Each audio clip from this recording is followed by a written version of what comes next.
This is the elevator at the Health Sciences Center at the Community College of Beaver County, Center Township, Monaca, Pennsylvania.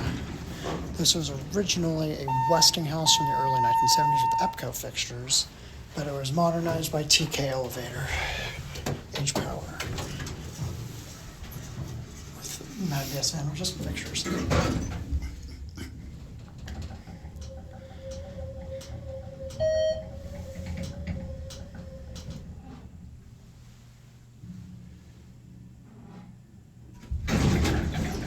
Very janky doors. I think they're on Worcester level. Interesting. I believe it's on Witter. Level to 2. Camera looks open, it's locked. Has the original lanterns, an Adams Chevron launcher. Well, it's probably not original to the elevator, but from before the mod. It's a basic, nice snap cap. It doesn't really go with the rest of the building, but it is nice and modern.